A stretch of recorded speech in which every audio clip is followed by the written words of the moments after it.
Big names వాళ్ళు, big names, but కానీ వాళ్ళ కోసం ఎవరు వెళ్ళా. అదే ఎగ్జాక్ట్, అంటే వాళ్ళు తెలిసిన మన స్టార్స్ కాదు కదా ఫ్యాన్స్ వెళ్ళడానికి. తెలిసినా కూడా ఇప్పుడు మీరు ఫాస్ట్ అండ్ ఫ్యూరియస్ ఈ సిరీస్ ఉన్నాయి, అవును, you don't go there because of ఫలానా రాక్ ఉన్నాడు, డ్వైన్ జాన్, దానికి వెళ్ళట్లేదు మీరు. అది స్పెక్టకల్, అది వెహికల్స్, చేజెస్, యాక్షన్, ఇది అది.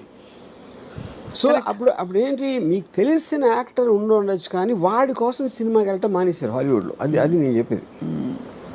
You know, so true, yes. So ఇవన్నీ I honestly believe Raj Kumar లేకపోయినా కూడా ఈ సినిమా ఇంతే ఆడుతుంది. ఆ ట్రైలర్ బట్టి, దాన్ని బట్టి రాజ్ కుమార్ బదులు ఆ రేంజ్లోనే ఏ యాక్టర్ ఉన్నా కూడా మోరల్లెస్.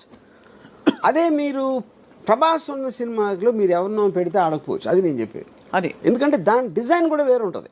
అవునవును, అందుకే ఆటిట్యూడ్ అసలు ఆ మోడల్ మారిందా అని అడిగింది కారణం అదే. బికాస్ ఇంతవరకు మనకి తెలిసి మన స్టార్స్ ఎలివేషన్స్ లేకుండా స్టార్స్ అయ్యుండి బట్ ఒక ఎంఐ మిషన్ ఇంపాసిబుల్ సిరీస్ లాగా లేదు ఒక ఇలాంటి వాటిలో చూసిన సందర్భాలు చాలా తక్కువ. బికాజ్ మామూలు మన సినిమాలో హీరో ఊరికే తల తిప్పితే కూడా దానికి ఒక ఎఫెక్ట్, ఇది ఒక స్టార్ హీరో. అలాంటిది showing them like normal people వచ్చింది అలాంటి సినిమా. అసలు ఒక రుద్రమైన నాకు గుర్తుంది, చిరంజీవి గారు నార్మల్గా మెగా స్టార్ అయ్యింది. డెఫినెట్గా ఐ ఫీల్, అంటే బాలచంద్ర గారు ఉన్నారు, అఫ్ కోర్స్ బాలచంద్ర గారు ఈ టైంలో తీయలేదు అలాంటి పెద్ద యాక్టర్స్ తోటి. విశ్వనాథ్ గారు ఆఫ్ కోర్స్. నాకు తెలిసి వెన్ టైమ్ సాగర్ సంగమం ఆ టైంలో తీసినప్పుడు Kamal Haasan image would have been very different. అప్పుడు వచ్చిన కమల్ హాసన్ ఫిలిమ్స్కి సాగర్ సంగమంకి ఏమి ఏదో ఉండదు. ఇంకోటి, మీరు శంకరాభరణంలో సోమయాజుల్ గారు లాంటి ఒక 60-year-old అన్నోన్ పర్సన్ని ప్రొటాగనిస్ట్గా పెట్టడం అనేది నాకు తెలిసి ఇప్పుడు కూడా ఎవరు అసలు ఇమాజిన్ కూడా చేయడు. అలాగే ఒక అంత పొడుగ్గా ఉండి ఆల్మోస్ట్ యూనో డస్కీ కాంప్లెక్షన్తో మంజు భార్గవ్ గారిని హీరోయిన్గా పెట్టడం కూడా ఎవరు ఊహించుకోలేము మీరు అన్నట్టు. బట్ అది కూడా ప్రొటాగనిస్ట్ని మీరు నాన్ యాక్టర్ని ఎవరు ఐఏఎస్ ఆఫీసర్ని తీసుకొచ్చి పెట్టడం అని దానికన్నా రిస్క్ అయితే పరాకాష్ట. ఇది కరెక్ట్ రైట్. బట్ అది కూడా మీరు అన్న వన్ ఆఫ్ ద మోడల్స్లో ఆఫ్ దీస్ అవుట్లయర్ ఫిల్మ్స్, అంటే ఆడ్ ఫిల్మ్స్ అంటాం కదా. ఈ అంటే ముందు పికప్ కాలేదు, బట్ తర్వాత బాగా పికప్ అయ్యి కల్ట్ ఫిల్మ్ అయిపోయింది. ఇదేమో స్త్రీ 2 ఏమో పికప్ అవుతుందో లేదో తెలియదు, బట్ ఫస్ట్ డేనే బ్లాక్ బస్టర్. ఇంకా దాని గురించి ఏం మాట్లాడక్కర్లేదు అంతే. అంటే అలా ఉంది దాని మీరు చెప్తున్న కనెక్షన్. ఇంకోటి ఏమైంది, నిన్న దాంతో రిలీజ్ అయిన అక్షయ్ కుమార్ సినిమాకి 5 కోట్లు వచ్చింది.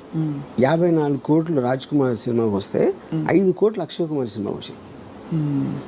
5.5 కోట్లు అంతా జాన్ అబ్రహం సినిమాకి వచ్చింది అదే రోజు. మరి తీసేవాళ్ళు ఇప్పుడు నెక్స్ట్ ఎవరైనా హీరో రెమ్యూనరేషన్ ఒక సిరీస్ ఆఫ్ ఫ్లాప్స్ తర్వాత తగ్గించుకునే సందర్భాలు ఉండుంటాయి ఆర్జీవి గారు? చేస్తారు. That happens? Yeah, it happens. When the market is not doing it. ఎందుకంటే అప్పుడు ఏం చేస్తారంటే ఇప్పుడు ఇంత ఇస్తామండి సినిమా హిట్ అయితే అంత ఇస్తామని ఇలాంటి కొన్ని డీల్స్ పెట్టుకుంటారు. కొంచెం అదే క్లాజులు బ్యాక్ ఎండ్ అలాంటి.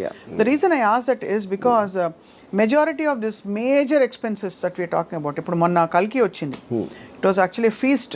వినడానికి ఒక అమితాబ్ బచ్చన్ గారు, ఒక సో అండ్ సో ప్రభాస్ ఉంటే అసలు చూడొచ్చా అని, దీపిక ఇంకోవైపు. బట్ ఆ సినిమాలో ఈ స్టార్ దీనికి రెమ్యూనరేషన్స్ చాలా అయి ఉంటాయి కదా.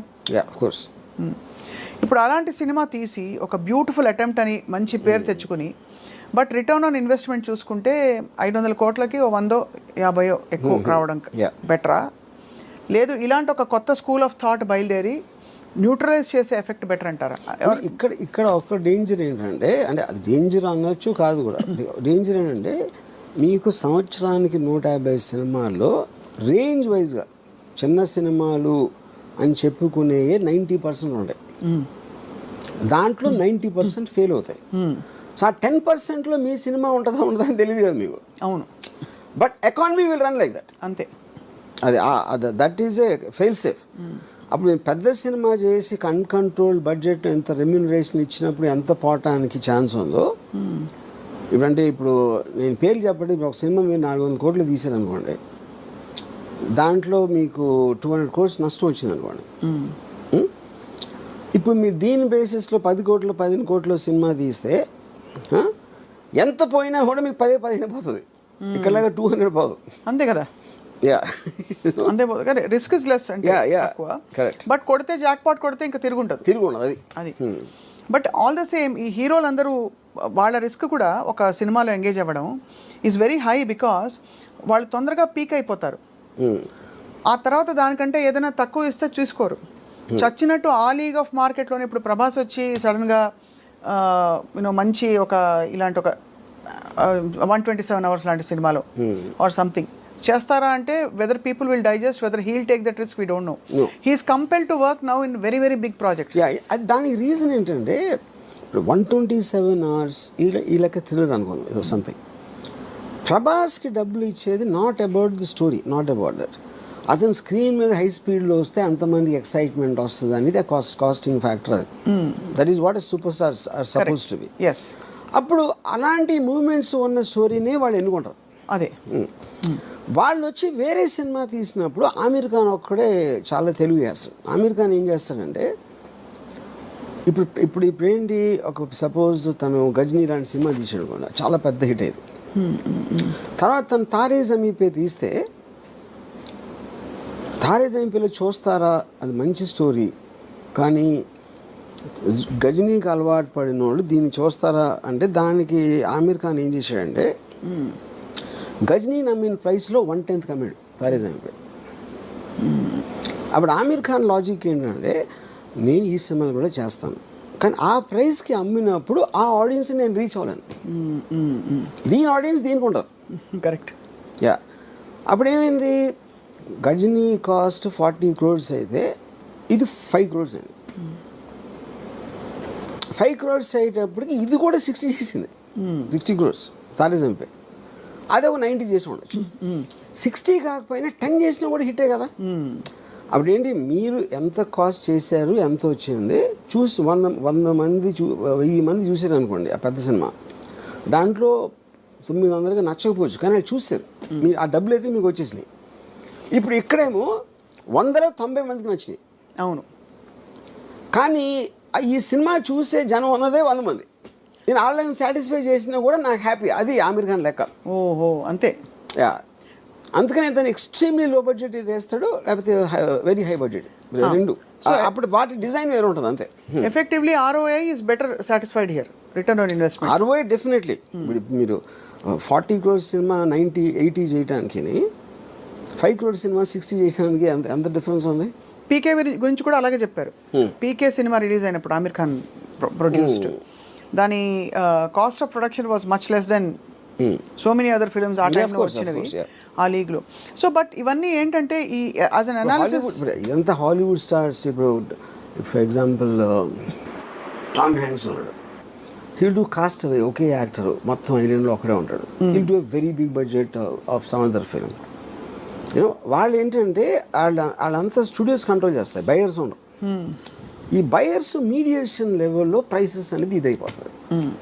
అప్పుడు PVR జానేతు జానేనా సినిమా, అదే ఒక 5 కోట్ల సినిమా, ఆమీర్ ఖాన్ మేనలుడు, ఆమీర్ ఖాన్ ప్రొడ్యూస్ చేశాడు. చాలా ఆమీర్ ఖాన్ ఏం చేశాడు, అది వాళ్ళు 35 crores ఆఫర్ ఇచ్చారు కొనడానికి. More videos. Please subscribe to iDream. Please subscribe to iDream. Please subscribe iDream. And please subscribe to iDream. For more videos, subscribe to iDream. Please like, share, and subscribe to the channel. Congratulations, iDream. Subscribe to iDream. Subscribe to iDream. So subscribe to iDream Media. iDream ki iDream team andarki huge congratulations. Please subscribe iDream Media. Please subscribe to iDream. Subscribe iDream. Please subscribe to iDream. iDream అంటే నా కళల channel subscribe చేసుకున్న నోరు తిరుగుతలేదు, మీరైతే గంట గుర్తు కొట్టండి. For more such videos, please subscribe to iDream. Subscribe to iDream. Please subscribe to iDream. Please subscribe iDream Media. Please do subscribe to iDream. Please subscribe to iDream Media. For best entertainment and information, please subscribe iDream. And don't forget to subscribe to iDream.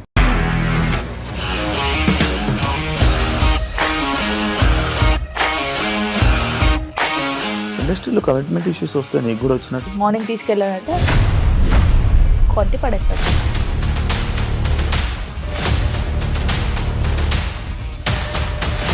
ఒక్కళ్ళు కూడా చూడలేదు. బాలేదు ఈ cinema అని చెప్పడానికి కూడా చాలా ధైర్యం కావాలి. అది నిజం కదా, దాంట్లో ధైర్యం ఏంటి ఇది? నెక్స్ట్ డే ప్లేట్ మార్చేస్తే తప్పు కదా. As of now we are comfortable this అని నేను అనుకుంటున్నాను. రష్మిక గారిది మీది ఒకే ఊరు అంట కదా.